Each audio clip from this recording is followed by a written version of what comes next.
Hello, and welcome to this lesson on writing full ionic equations, identifying and cancelling spectator ions, and understanding half equations in terms of redox.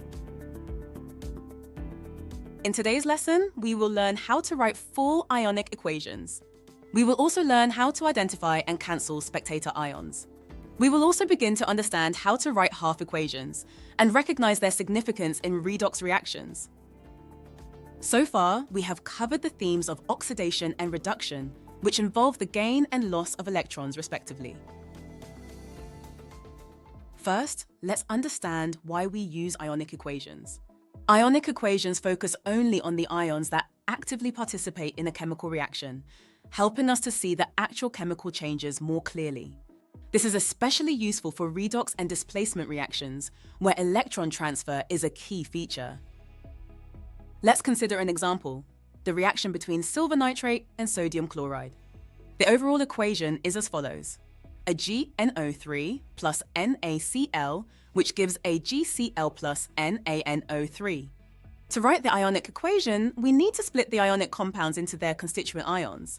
Refer back to ionic bonding in the Bonding, Structure and Properties unit if in need of a reminder.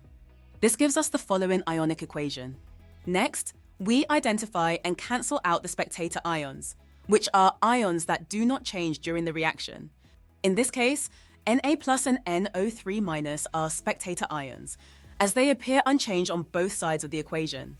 This leaves us with the following ionic equation, which shows only the species involved in the formation of silver chloride. Now, let's move on to another example involving a redox reaction, the reaction between zinc and copper sulfate. The overall equation is Zn plus C USO4 gives ZnSO4 plus Cu. First, split the ionic compounds into their ions. This gives us this equation. Next, identify and cancel out the spectator ions. In this reaction, SO4 2- is the spectator ion, as it appears on both sides of the equation. Cancelling out the spectator ions gives us the following ionic equation. This ionic equation shows zinc displacing copper from its sulfate compound, but we can take another step to highlight the redox process happening in the reaction. To do that, we split the ionic equation into half equations that show the oxidation and reduction separately.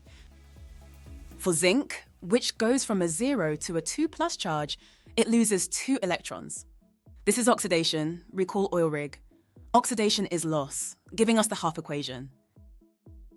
For copper, which goes from a 2+ to a 0 charge, it gains 2 electrons.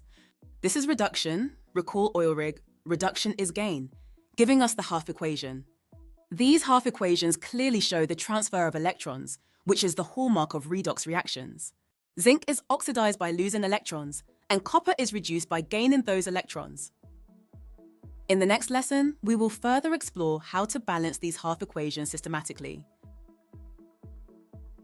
In today's lesson, we began by learning how to write full ionic equations which focus on the actual changes in a chemical reaction.